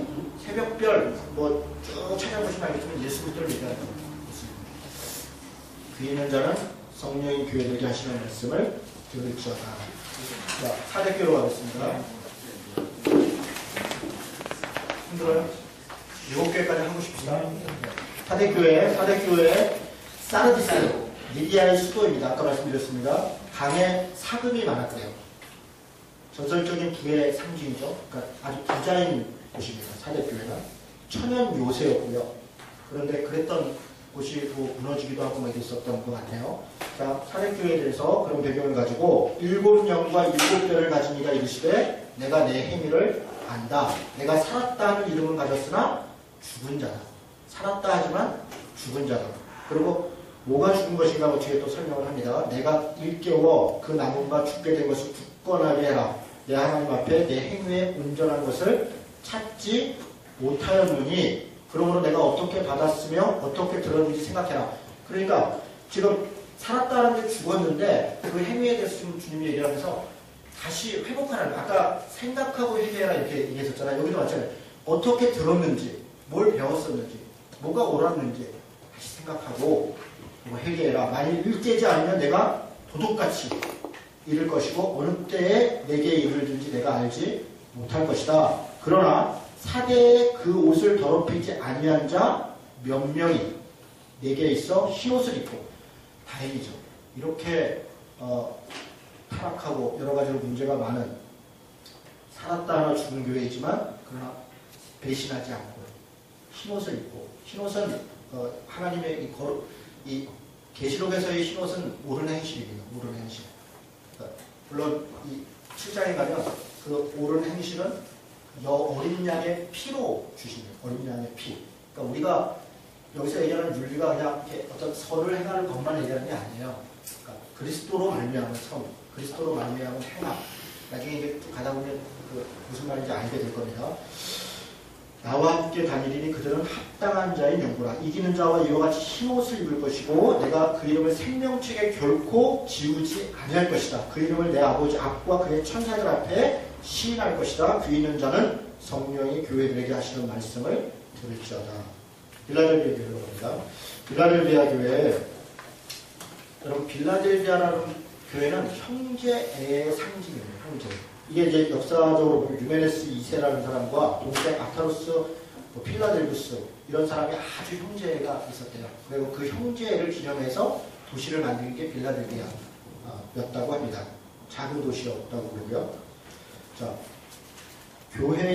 빌라델비아 교회 사자에게 편지하는데 거룩하고 진실하사 다윗의 열쇠를 가지신 이 곧 열면 닫을 사람이 없고 닫으면 열 사람이 없는 그가 이르시되, 다윗의 열쇠를 가졌다는 것은 우리 1장에서 얘기하면 생명과 사망의 열쇠, 그러니까 생사의 주관자 되시는 분이라는 그런 의미예요. 볼지어다 내가 내 앞에 열린 문을 두었는데 능히 닫을 사람이 없다. 내가 내 행위를 아니까 내가 작은 능력을 가지고도 내 말을 지켰다. 이게 참 훌륭한 말이죠. 능력이 작은 교회였어요. 작은 도시였기 때문에 아마 그런 표현을 했는지 모르겠습니다. 능력이 작았지만 그러나 배신하지 않고 보라 사탄의 회당 곧 자칭 유대인이라 하나 그렇지 않냐고 거짓말하는 자들 중에서 몇을 내게 주어 그들로 와서 내 발 앞에 절하게 하고 내가 너를 사랑하는 줄을 알게 한다. 사실 이 말을 하는 이유는 유대인들로부터 엄청난 핍박과 고난을 당한 거예요. 하나님이 그걸 갚아주겠다는 거예요. 그들이 오히려 거꾸로 너희들 앞에서 무릎을 꿇고 할 날이 올 것이다. 지금 그 얘기를 하시는 거예요. 내가 나의 인내의 말씀. 참 빌라델비아 교회는 어려웠던 것 같아요. 작은 능력을 갖고 그러려니까 이기려니까 인내가 많이 필요했겠지. 참고 견디고 또 내가 또한 너를 지켜 시험의 때를 면하게 할 것이다. 시험의 때는 나중에 그 멸망의 때, 이 심판의 때를 얘기하는 겁니다. 장차 온 세상에 임하여 땅에 거하는 자들을 시험할 때라. 내가 속히 올 것이다. 내가 가진 것을 굳게 잡아 아무도 내 면류관을 빼앗지 못하게 하라. 이기는 자는 내 하나님 성전의 기둥이 되게 할 것이다. 이 작은 것으로, 작은 능력으로, 인내로 지킨 사람은 하나님의 성전의 기둥으로. 야긴과 보아스 같은, 우리 솔로몬 성전을 일 때 그 기둥 이름이 야긴과 보아스잖아요. 야긴과 보아스가 이름을 지었죠. 이긴다, 뭐 이렇게 견고하다, 하나님만 의지한다, 그런 뜻입니다. 근데 그가 결코 다시 나가지 않느니라. 내가 하나님의 이름과 하나님의 성 곧 하늘에서 내 아버지 하나님께로부터 내려오는 새 예루살렘의 이름과, 여기 새 예루살렘, 나중에 새 예루살렘이 하늘로부터 내려올, 다시 그거는 교회를 얘기합니다. 나의 새 이름을 그 위에 기록할 것이다. 귀 있는 자는 성령의 교회들에게 하시는 말씀을 들을지어다. 마지막 라우디게아 교회. 라우디게아 교회는 부유하나 가난한 교회. 거꾸로죠. 아까는 적은 능력으로 믿음을 지킨 교회. 서머나 교회 같이 가난하지만 부한 교회. 근데 라오디아 교회는 부한데 가난한 교회. 이런 거죠. 가난한. 라오디아 행정적 중심지였다고 그러고요. 금융, 섬유산업, 의료 이런 것들이 발달되어 있었다고 합니다. 제우스 숭배 이런 것들이 있었다고 합니다. 자, 읽어보겠습니다. 교회 사자에게, 라오디아 교회 사자에게 편지하는데 아멘이시고, 아멘이라는 말은 신실하다, 진실하다 이런 거죠. 그러니까 하나님은 진실한 분이시다. 진실한 하나님이시고 충성되고 참된 증인이시오. 하나님의 창조의 근본이신 이가 이르시되 내가 내 행위를 아노니 내가 차지도 않고 뜨겁지도 않도다. 내가 차든지 뜨겁든지 하기를 원한다. 왜 미지근했을까요? 부자니까. 여러분 부자가 열정적이기 정말 어려워요. 정말 그렇습니다. 가진 게 많다. 돈만 그런 것이 아닙니다. 시간 많은 사람들이 시간 내기 어렵습니다. 돈 많은 사람이 돈 내기 어렵고요. 힘 있는 사람들이 힘 잘 안 써요. 교회 여러분도 많이 얘기했지만 정말 어렵고 시간이 없고 힘든 사람들이 사실은 교회에도 해요. 정말 그렇더라고요. 그럼 어디나 마찬가지예요. 마음이 있어야 일을 하는 것이지 돈 있다고 하는 게 아니고요. 힘 있다고 하는 게 아니에요. 시간 있다고. 그럼 우리가 맨날 기도할 때 하나님 나한테 이거 주시면 내가 이거 할게요. 이거 주시면 이거 할게요. 그러다가 아무것도 못하고 생활을 보내요. 하나님은 우리가 뭘 하는 걸 사실 기다리지 않아요. 그게 우리가 하면 뭘 대단하게 해요. 아니 무슨 여러분 돈 벌면 예배당 아주 여기서 광장 많은 거 하나 지시겠습니까? 그 짐들 뭐예요? 그게 무슨 의미가 있겠어요? 있는 말. 그래서 어디까지 이뤘던지 그대로 해놔요. 사실 성경의 가르침은 그거예요. 각 사람에게 한 달란트 받은 사람은 한 달란트 남기라는 거예요. 10달란트 받은 사람은 10달란트 남기라는 거예요. 5달란트 한 사람은 5달란트 남기라는 거예요. 그런데 우리는 늘 뭔가를 더 하겠습니다. 사실은 하나님을 위해서 그게 아니라 자기 자신, 자기 체력, 자기 체험. 내가 이쯤 돼야 교회에서도 내가 좀 있어야 장로가 되고 좀 폼이 나고 사실 자기 때문에 그런 거 아닙니까? 솔직히 하나님과 무슨 상관이 있어요? 그게? 하나님은 관계없습니다. 네. 왜 우리가 미지근한지 생각해봐요. 왜 뜨겁지도 않고 왜 차갑지도 않습니까? 뜨겁든지 차갑든지 해라. 이거 뭐예요? 그래 난 차가울 거야. 그런 게 뜨겁게 사는 사람들, 열정적으로 사는 사람. 아니 예수 믿는 사람들이 열정적이지 않을 이유가 뭐가 있습니까? 아니 예수 믿는 사람들이 열정적이지 않을 이유가 뭐가 있어요? 저는 굉장히 모르겠어요. 물론 어려울 때 있고 고요할 때 있고 힘들 때 있죠. 그러나 그렇다고 해서 우리 열정이 사라지는 게 아니에요. 구원의 감격이라는 게 그렇게 쉽게 사라지지 않습니다. 뜨겁게 산다는 거예요. 뜨겁게, 열정적으로. 그러니까 뭔가를 하는 것이 중요한 게 아니라 내 안에 열정이 있고 적극적이 있고 기쁨이 있고 감사가 있고 그렇게 사는 것이죠. 내가 이같이 미지근하여 뜨겁지도 않고 차지도 않고 내 입에서 너를 뽀하여 버릴 것이다. 내가 말하기를 왜 지금 미지근하냐면 난 부자라. 부유하여 부족한 게 없다. 네, 그런데 지금 주님은 뭐라고 하냐면 실상을 또 이렇게 얘기하는 거야. 아까 가난했지만 실상은 부유한 자라. 실상은 내가 곤고하다. 자기가 곤고한 걸 모르는 거예요. 가련한 것과 가난한 것과 눈먼 것과 벌거벗은 것. 아까 내가 의료산업 산업, 섬유산업 이런 거 얘기했죠. 그러니까 부자가 돼서 옷도 많고 안약도 있고 의료산업도 발달되는데 그러나 그런 것들이 사실은 아무것도 아니라는 거예요. 실상. 내가 너를 권하노니 내게서 불로 연단한 금을 사라. 금이 뭡니까? 불로 연단한 믿음이죠. 그러니까 왜 열정이 없냐면 믿음이 없다는 거예요. 믿음이 없다. 믿음이 있으면 열정이 있을 수밖에 없습니다. 믿음이 없다는 거예요. 믿음이. 불로 연단한 금을 사서 부유하게 하고 흰옷을 사서 입어 벌거벗은 수치를 보이지 않게 하고 안약을 사서 눈에 발라 보게 하라. 흰옷은 예수님과의 관계를 회복하라는 것이죠. 예수님과의 관계를 회복하라는 것입니다. 어린 양의 피로 우리가 흰옷을 입게 돼요. 그게 계시록 7장에 나오는 말씀입니다. 흰옷을 사라. 안약을 바라라. 영적인 분별력을 회복하라는 것이죠. 문을 열어라. 나중에 이제 계속 보겠습니다. 19절부터 무릇 내가 사랑하는 자를 책망하여 징계하노니 그러므로 내가 열심을 내라 회개해라. 볼지어다 내가 문 밖에서 두드리면 누구든지 내 음성을 듣고 문을 열면 내가 그에게로 들어가 그로 더불어 먹고 그는 나로 더불어 먹으리라. 여러분 계시록 3장 20절 우리가 달달 외우죠. 저도 지금 외웠죠. 언제 외웠습니까? 사형리 전할 때, 전도할 때. 그런데 이게 그런 내용이 아니에요. 문 열으라는 건 뭡니까? 뭘 얘기하는 겁니까? 행위를 바꾸라는 거예요. 행위를. 회개와 갱신을 촉구하는데 이게 문 열면 예수님이 영접하면 내 안에 들어오니까 그러면 영접하게 돼. 그렇게 인용하는 구절이 아니에요, 사실은. 이 구절. 맥락이 그렇잖아요. 여기 왜 갑자기 웬 전도 말씀이 행위를 바꾸라는 거잖아요. 그죠? 행위를 바꿔야. 행위를 바꾸는 게 하나님 앞에 문을 여는 것입니다. 태도를 바꾸고. 여기서, 자, 21절에 이기는 그에게는 내가 내 보좌에 함께 앉게 하여 주기를 내가 이기고 아버지 보좌에 함께 앉은 것과 같이 하리라. 22절 같이 읽겠습니다. 귀 있는 자는 성령이 교회들에게 하시는 말씀을 들을지어다. 아멘. 일곱 교회에 대해서 이야기했습니다. 마지막에 21절에 내 보좌에 앉히겠다. 그것은 아버지의 보좌다라고 얘기하는 것은 4장, 5장으로 이어져 가기 위한 포석이에요. 왜냐하면 4장, 5장이 사실은 하늘 보좌를 얘기하거든요. 그래서 자연스럽게 연결이 되는 것입니다. 자, 2장, 3장, 아까 말씀드린 것처럼 그리스도의 예수 그리스도에 대한 특징, 칭찬, 책망, 그리고 권면, 그리고 이기는 자는 이게 있죠. 이 내용들 정리해서 칭찬받은 거 우리가 행하려고 애쓰면 되고 책망받은 거 던지려고 애쓰면 됩니다. 잠깐 쉬었다가 4장, 5장 들어가겠습니다. 여러분들 4장, 5장 들어갈 때 특별히 이제 그 본문 들어가기 전에 4장과 5장의 이 위치, 무슨 얘기냐면 요한계시록에서 4장, 5장이 차지하는 위치가, 역할이 뭐냐라고 하는 것을 이해하는 게 중요한 거예요.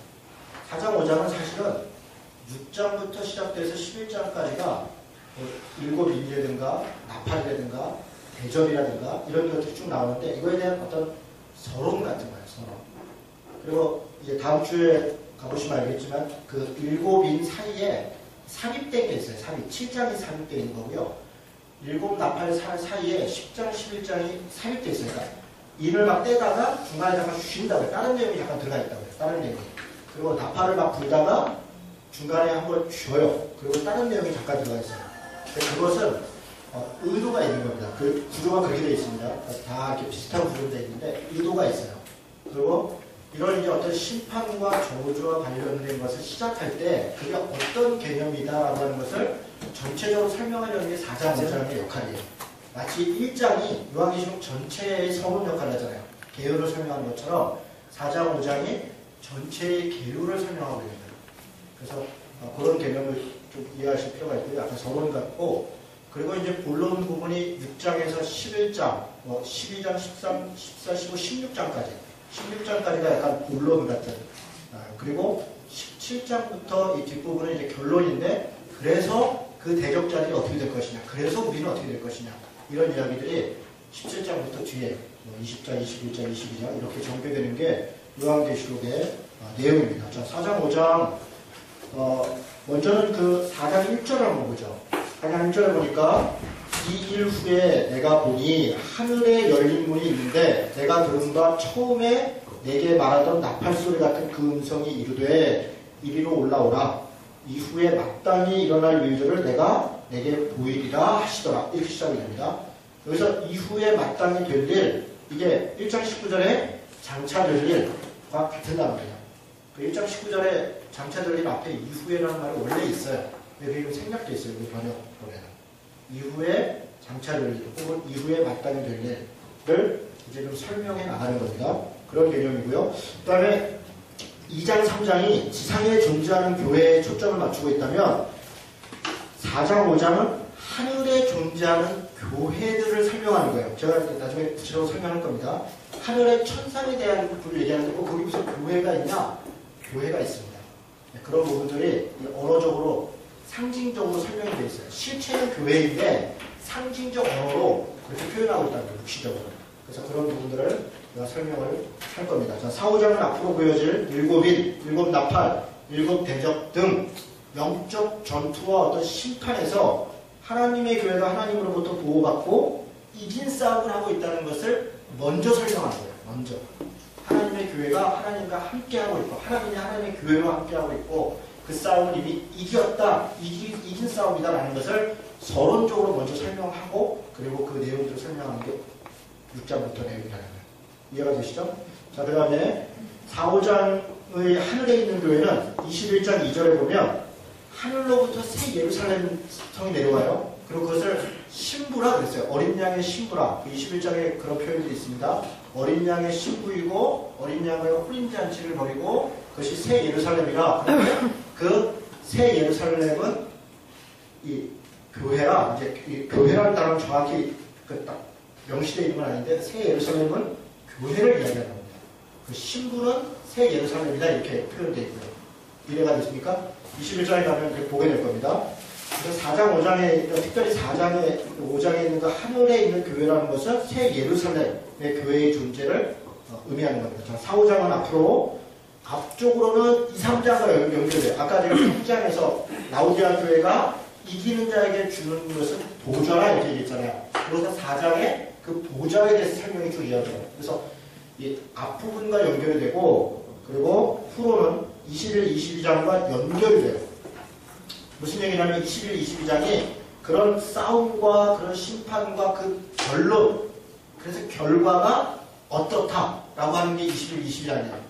아까 2, 3장을 설명할 때 이야기 언어로는 새하늘과 새 땅에 대한 설명이라고 해요. 우리가 영원한 하나님 나라에 대한 재림 이후에 혹은 재림 시기에 그 설명인데 4, 5장은 지금 그 부분에 대해서 미리 예시적으로 보여주고 있는 거예요. 이해가 되세요? 본문들 보면서 무슨 말인지 알게 될 겁니다. 4장은 창조주 하나님을 강조하고 있어요. 5장은 구속주 예수 그리스도를 강조하고 있어요. 그래서 그 보좌에 하나님이 계시고 그가 예수 그리스도를 통해서 이제 뭔가 역사를 이루시는 것들을 4장, 5장이 설명하고 있습니다. 됐죠?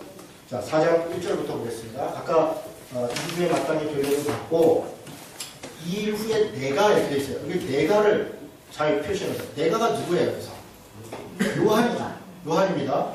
왜냐하면 이리로 올라오라 해서 내가 올라갔죠. 내가.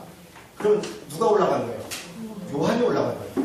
그런데 자 여기 보세요.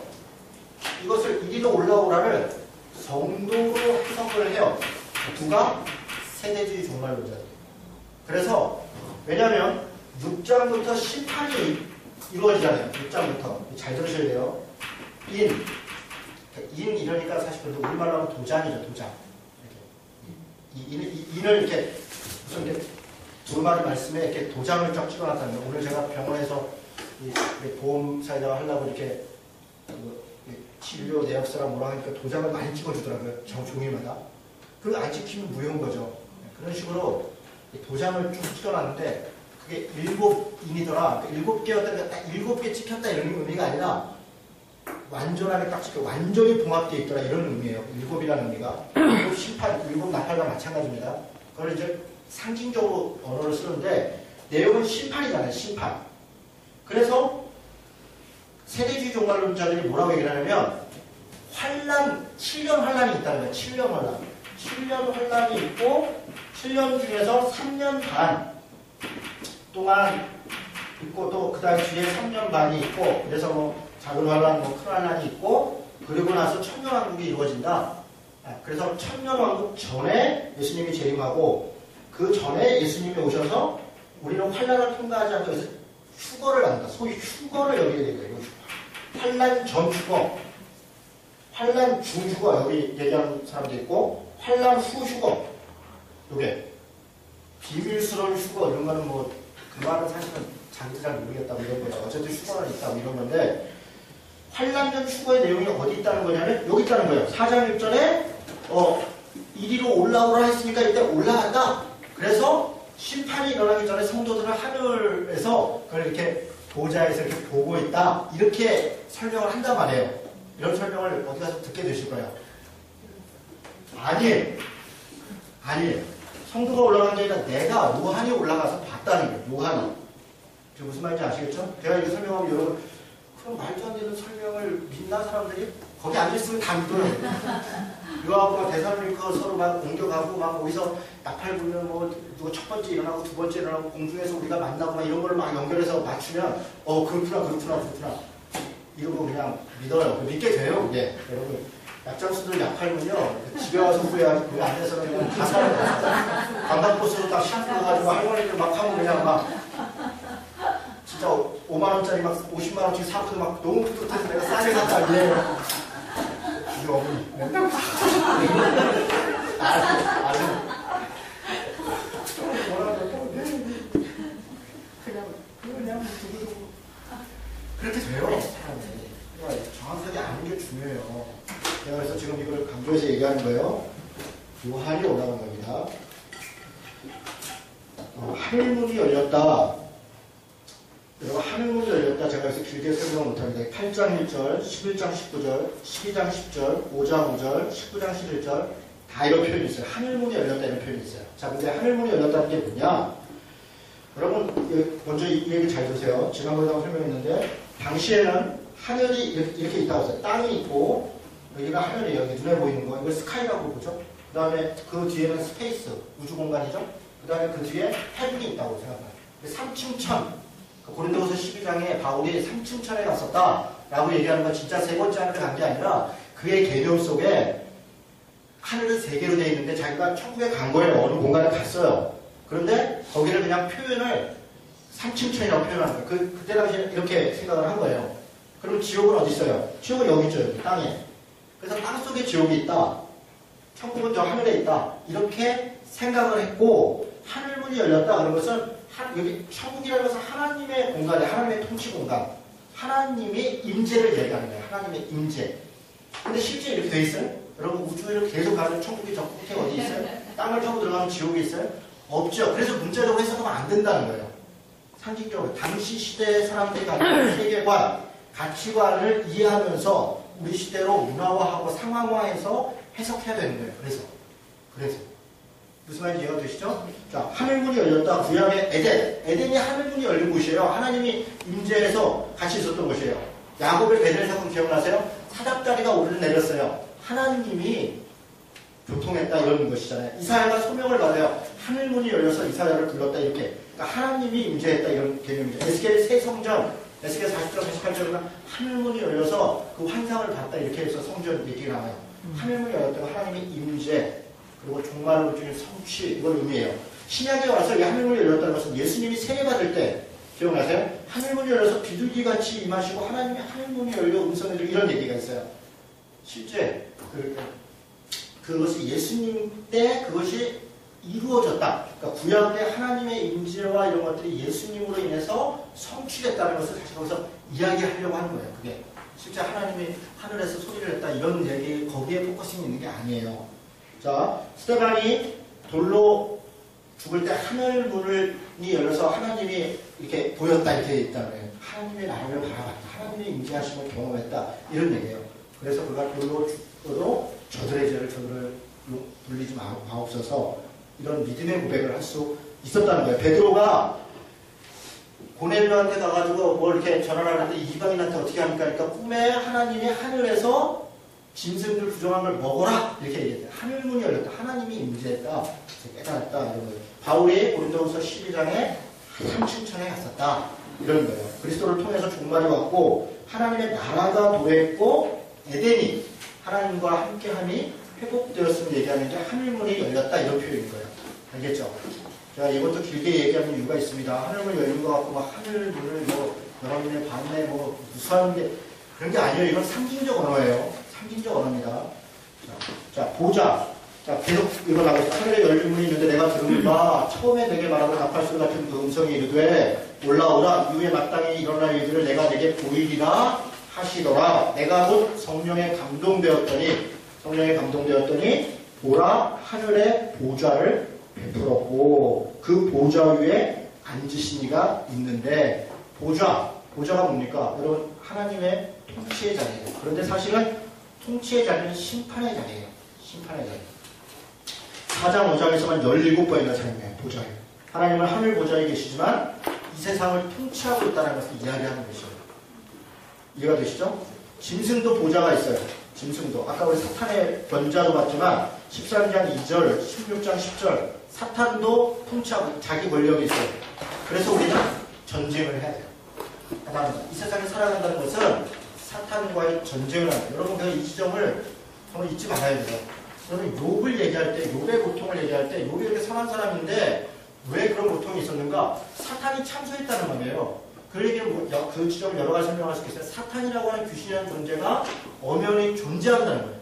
우리가 그것을 때때로 잃어버리는 거예요. 그 말은 무슨 얘기냐면 내가 잘한다고 늘 좋은 일이 생기고 내가 잘못한다고 늘 나쁜 일이 생기는 게 아니라는 거예요.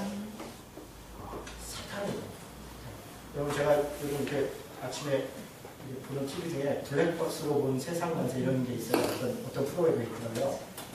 멀쩡히 가고 있는데 갑자기 와서 뒤에 막은 거예요. 앞에 있는 차가 갑자기 뒤집어진 거예요. 그 블랙박스로 보니까 요상하더만요. 잘 가고 있는데 갑자기 차가 와서 뒤에 막고요. 그래요. 그러니까 내가 잘한다고 해서 그런 일이 없는 게 아닌 거예요. 그러니까 세상을 살아갈 때 나한테 왜 이런 일이 이렇게 얘기할 거야. 그럴 수 있다.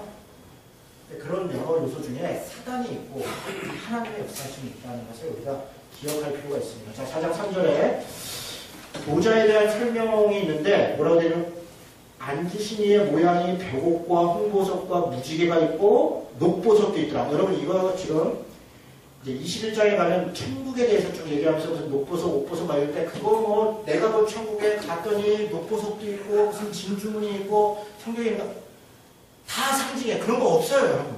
그런 거 없어요. 거기 왜 녹보석이 있고 홍보석이 있겠어요. 이건 다 구약에 있는 것을 지금 다 이렇게 인용 설명을 했죠. 어떤 설명이냐면 에스겔서 뭐 이런 데 다 있는데 이건 뭐냐면 무슨 제사장 하나님의 거룩하심 이런 것들을 상징할 때 얘기를 하는 거예요. 성전의 어떤 모습들이 구약에 그랬단 말이에요. 솔로몬 성전에 그런 보석들이 있었고 당시의 제사장들이 그런 옷을 입었고 그래서 하나님의 성전을 설명할 때 그런 것들을 가지고 와서 설명하면 이 사람들은 보석을 생각하는 게 아니라 성전을 생각했단 말이에요.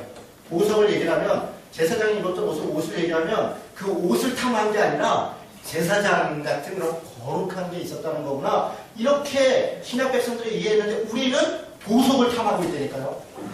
그래가지고 그냥 천국에 가면 녹보석이 있는 홍보석 왜 다이아는 없어요? 막 이러면서 신경질 내고 막 그래서 막 다이아가 원래 진짜 제일 좋은 보석이 아니라는 둥 찬소리를 해가면서 진짜 얼처구니 없는 얘기들이 군같이 있어요. 여러분 정말 그럴까요? 그런 게 아니라는 거 무슨 말인지 아시겠죠? 네. 상징적 언어라는 거예요. 여기 제가 여기 있는 성경들 다 안 읽겠습니다. 하나님 에덴 성전 새 예루살렘 이런 걸 구약에서 설명할 때 이런 보석들 무지개 이런 것들을 인용해서 설명을 했다는 거예요. 알겠죠? 네, 가겠습니다. 가장사절 막 실망하는 소리가 막 들리네요. 천국에 가면 보석이 있네요. 무지개길을 걸어갈 줄 알았는데 없대네요. 그게 중요한 게 아니에요. 4장 4절 또 보좌에 둘러 24보좌들이 있고 보좌 앞에 또 24개의 보좌가 있어요. 그 보좌들 위에 24장로들이 흰옷을 입고 머리에 금관을 쓰고 앉았는데 자 24장로들이 누구냐? 역대상 24장에 보면요. 이스라엘 백성을 대표하는 24명의 대제사장들을 얘기해요. 제사장들이. 그들이 24명의 대표 장로들이에요. 그 말은 뭐예요? 그 제사장 24명의 제사장들은 이스라엘을 대표하는 거예요. 대표한다는 건 그게 이스라엘이라는 거예요. 이스라엘이라는 거예요. 그래서 그 구약의 이스라엘은 신약의 새 이스라엘이고 그 새 이스라엘은 신약에서 교회예요. 교회를 얘기하는 거예요. 그래서 5장 8절에 성도 자 이들이 하는 일을 잘 보세요. 그래서 5장 8절에 보니까 성도가 기도하는데 담긴 대접을 기도향을 이 24장로가 하나님께 갖다 이렇게 올려요. 이거 누가 하던 거예요? 제사장이 하던 거예요. 제사 대신하던 거.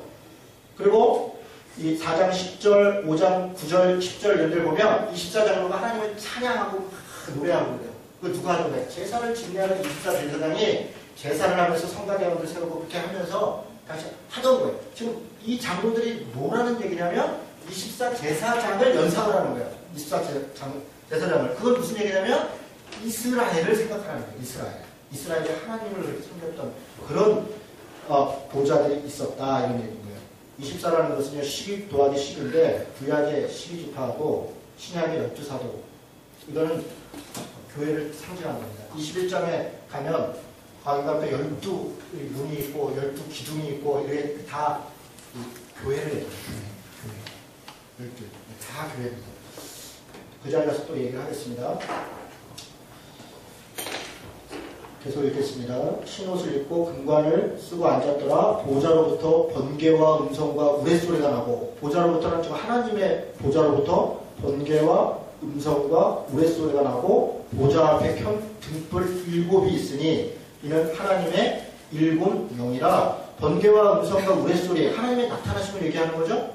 그런데 8장 5절에도 이게 표현이 있습니다. 7번째 인을 뗄 때 번개와 음성과 우레소리가 또 뭐가 또 추가가 돼요. 그리고 11장 9절에 7번째 나팔이 불기 전에 또 이런 비슷한 표현이 있어요. 16장 18절에 7번째 대접이 쏟아지기 전에 이런 표현이 있어요. 그런데 점점 강해져요. 네. 지금 인과 나팔과 대접을 나중에 보실 텐데 점점 심판이 강해지고 정교해집니다. 그리고 하나님의 임재하심이 더 분명하게 나타나는 것을 이야기합니다. 이런 표현들이 이렇게 반복적으로 의도적으로 그렇게 기록되고 있다고요. 이거는 정확하게 계산해서 쓰여진 것들이에요. 정리가 돼서 그냥 우연히 막 그냥 쓰여진 게 아니에요. 알겠죠? 자, 계속 가겠습니다. 보좌 앞에 수정과 같은 유리바다가 있고 보좌 앞에 수정과 같은 유리바다가 있어요. 이건 에스겔 1장 20절에 수정과 같은 궁창이라는 게 이게 궁창이 뭐냐면 창세기 1장에 보면 위에 궁창이 있고 아래 궁창이 있다. 그러고서 이게 물이에요. 물. 그러니까 수정과 같은 궁창이 하나님이 그 에스겔 1장에 보면 막 깊이 하게 내려오는데 수정 같은 궁창이 하나님의 임재하심 그 다스리심 가운데 있는 것을 의미하는 거예요. 그런데 15장에 가면 불이 섞인 유리바다가 있어요. 이거는 하나님의 심판, 진노를 그 15장에 가면요 구원받지 못한 백성들이 불 섞인 유리바다 가운데 있고 그것을 벗어난 사람들이 모세의 노래를 부르면서 이게 기뻐하는 찬양의 얘기가 있어요. 이 요한계시록 15장에. 그건 뭐냐면 이 홍해를 건넌 백성들이 하나님을 찬양하잖아요. 그는 구원받은 백성들의 감사의 노래인 거예요. 그리고 구원받은 백성들은 불이 섞인 유리바다 그것은 고난과 고통, 심판을 얘기하는 거죠. 그래서 그런 상징들이 지금 쓰여지고 있는 겁니다. 됐죠? 어렵나요? 하나도 안 어렵죠? 하나도 안 어려워요. 이런 식이에요. 요한계시록 저가 이제 공부해가는 그냥 이런 식입니다. 하나도 안 어려워요. 그냥 잘 들으시면 돼요. 그냥 듣고 생각해보면. 7절에 보니까 6절 그냥 그 유리바다가 있는데 보좌 가운데 보좌 주변에 네 생물이 있어요. 앞뒤에 눈들이 가득해요. 네 생물이 있는데 네 생물이 있어요. 나중에 보니까 생물이 사자고 뭐 사람이고 또 뭐라고 돼 있어요? 독수리고 송아지인데 갓고 이렇게 되죠. 갓고. 여러분 그 독수리 사자 이거 찾는다고 헤매지 말고 갓고에다가 줄 쳐야 돼요. 사자라는 거예요? 아니라는 거예요? 아니라는 거예요. 근데 자꾸 사자가 몸에 이거 자꾸 돌아다니고 사람 그려 돌아다니다가 진짜 갓고. 그러니까 요한이 뭘 봤는데 그냥 이렇게 뭐가 존재가 있었다. 자, 네 생물이 뭐냐? 에스겔서에 가면요. 10장 20절에 그것은 그룹이더라. 네? 그룹이 뭐냐? 개투리, 천사래요. 천사. 이사야 6장에 나와 있는 스랍이 뭡니까? 스랍. 세라핌, 원래 세라핌이고요. 그러니까 우리말로 스랍. 그룹, 요새는 무슨 이렇게 그룹쟁이가 아니라 개투리, 천사라는 게 천사의 명칭이에요. 천사들의 명칭. 그런 것들이 있었다. 그 첫째 생물은 사자 같고 뭐 같은데 8절에 보니까 날개가 6개야. 그래서 에스겔서의 그 그룹이라고 했더니 거기는 날개가 4개인데요. 이사야서는 스라프, 세라핌은 날개가 6개야. 섞였나 보지. 그럼 뭐 복잡하게 생각해요. 그렇죠. 뭐 천사가 4개고 6개고 뭐 이유가 있겠죠. 근데 이것은 사실은요 보좌를 얘기해요. 거기 하나님의 그 언약궤 이렇게 이걸 쉬운 좌라 그래요. 쉬운 좌. 언약궤 위에를 여기를 이제 하나님의 임재 장소라고 해서 셔켄했다고 해서 하나님이 임재하는 곳을 언약궤가 이렇게 돼 있고 여기 이렇게 뭐냐면 이게 6개의 날개가 있어요. 날개가 이렇게 보호합니다. 그런 개념을 얘기하는 거예요. 날개가 있고 그런저런 개념들이 여기 다 섞여 있는 거예요. 그러니까 신약의 백성들, 구약 성경에 이렇게 익숙한 사람들은 거룩한 모습으로 하나님의 임재에 있다는 얘기구나. 그렇게 쉽게 다 이해를 해요. 이건 뭐 참느라고만 날개 숫자 세고 있고 안 그래요. 눈이 가득하면 뭐 잘 보이겠죠. 뭐. 복잡할 거 없고 잘 보이겠죠. 하나님의 대신에서 일을 하는 사람들이니까 잘 보고 해야겠죠. 그 끝이에요. 됐어요. 눈이 뭐냐 이런 거 찾을 거 하나도 없어요. 됐어요. 자, 그 다음에 8절. 네 생물은 각각 6날개를 가졌고 그 안에 주위에 눈들이 가득했고 그들이 밤낮 쉬지 않고 이르기를 거룩하다 거룩하고 거룩하다. 3번 반복하는 건 진짜 거룩하다는 거예요. 성경에서 3번 반복할 때는 정말 거룩하고 정말 진짜 거룩. 나중에 3개의 화가 있다 이렇게 화로다 진짜 화가 임했다는 거예요. 그러니까 그것도 완전수예요. 3개라는 게 3번이라는 게 아니라 이게 다 상징적 의미들입니다. 주 하나님 곧 전능하신 이여 전에도 계셨고 이제도 계시고 장차 오실이라 하고 그 생물들이 보좌에 앉으사 세세토록 살아계시는 이에게 영광과 존귀와 감사를 돌릴 때에 여러분 이게 돌릴 때에 감사를 돌릴 때가 제가 여기 지금 중요한 개념을 하나 설명하는데 이게 좀 어려운 말이에요. 이게 미래 시대거든요. 돌릴 때라는 말이 원래는 돌릴 것이다 이런 얘기예요. 돌릴 것이다. 그런데 이 말이 지금 이 한글이 번역을 잘한 거예요. 돌릴 때는 미완료 시제예요. 그러니까 미래만 그런 게 아니라 지금도 그러고 계속 그러고 있다. 그리고 앞으로도 그럴 것이다. 라고 얘기하는 게 이거예요. 이런 식으로 되어 있는 게 5장 10절. 5장 10절 한번 보세요. 5장 10절에 보면 뭐라고 되어 있냐면 그들이 하나님 앞에서 나라와 제사장들을 삼으셨으니 그들의 땅에서 왕노릇 하리로다. 이때 왕노릇 하리로다가 미래적인 것 같잖아요. 미래에 그럴 것 같잖아요. 이게 미래 완료 시제예요. 지금도 왕노릇하고 앞으로도 왕노릇할 것이다. 라고 하는 거예요. 7장 15에서 17절도 마찬가지예요. 이건 지금 중요한 얘기라 좀 잘 들으셔야 돼요. 15에서 17절 보면 그러므로 그들이 하나님의 보좌 앞에 있고 또 그의 성전에서 밤낮 하나님을 섬김에 보좌에 앉으시니까 그들 위에 장막을 치시니 그들이 다시는 죽이지도 않고 눈물 씻어주고 어쩌고저쩌고 쭉 하는데 이것도 다 미래 완료 시제. 미래에 그렇다는 게 아니라 과거에도 그렇고 지금도 그렇고 앞으로도 그럴 것이다 라고 얘기하는 거예요. 그래서 여기 지금 요한계시록을 해석할 때 대표적으로 실수하는 게 이걸 다 시간순으로 해석하는 거예요. 4장, 5장 다음에 6장, 7인 다음에 나팔 다음에 이게 아니라 이건 다 혼재되어 있어요. 사실은 다 같은 얘기를 3번 반복하고 있는 거예요. 인과 나팔과 대접은 각각 따로따로 그 다음이 아니라 그래서 무슨 인의 그 심판이 있고 더 큰 심판이 있고 더 큰 그런 하나님 이렇게 말려 죽이는 분이 아니에요.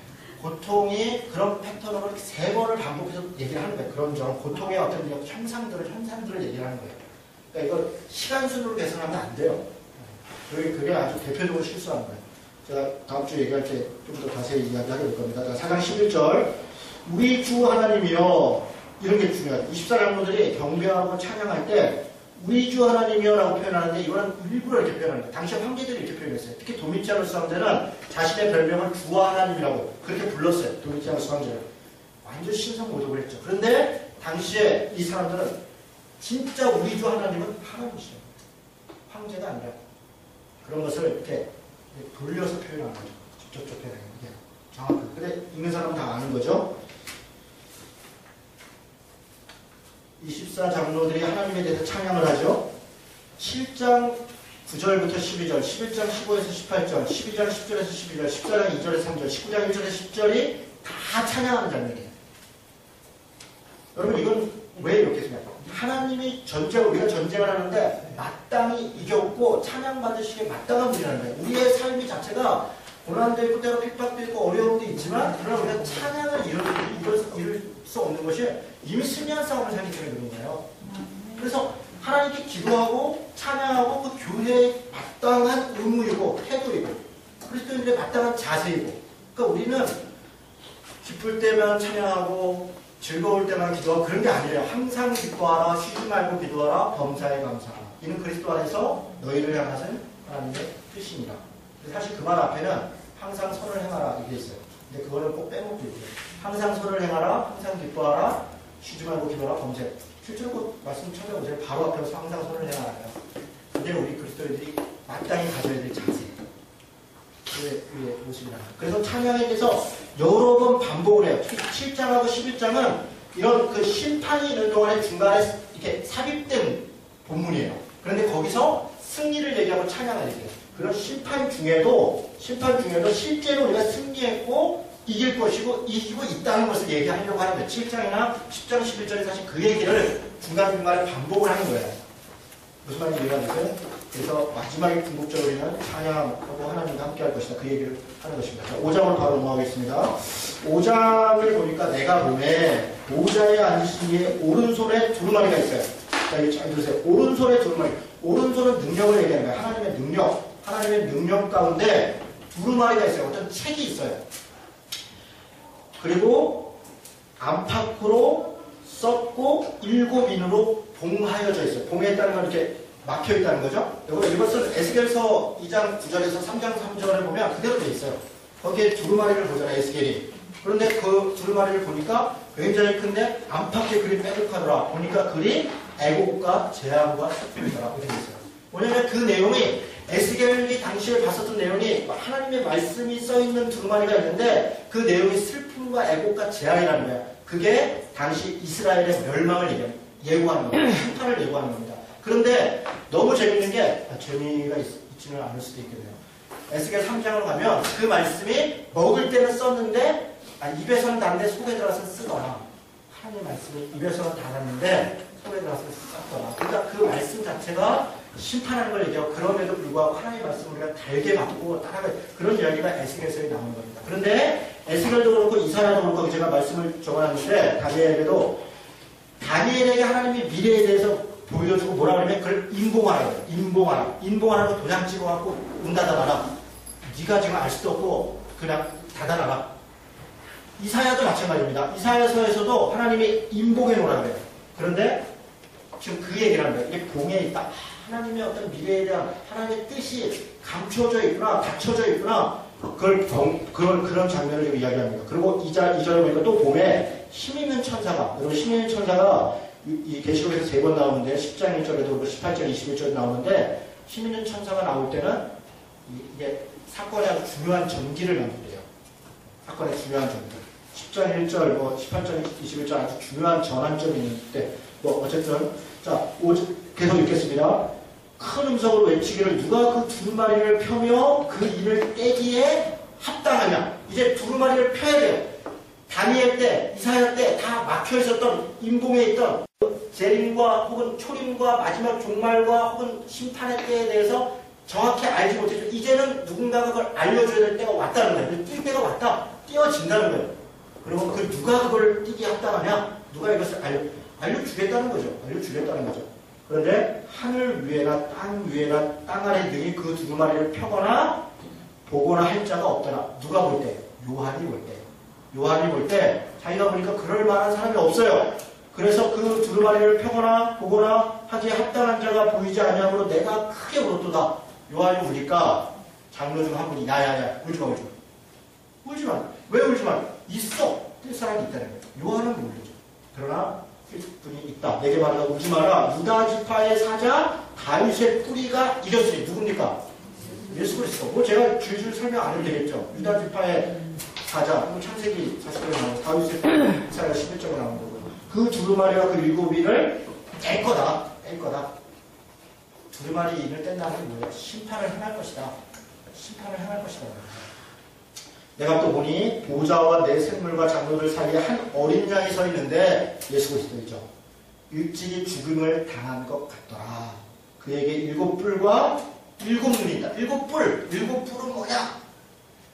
다니엘서의 7뿔 기억나세요? 뿔은 권력을 얘기하는 거예요.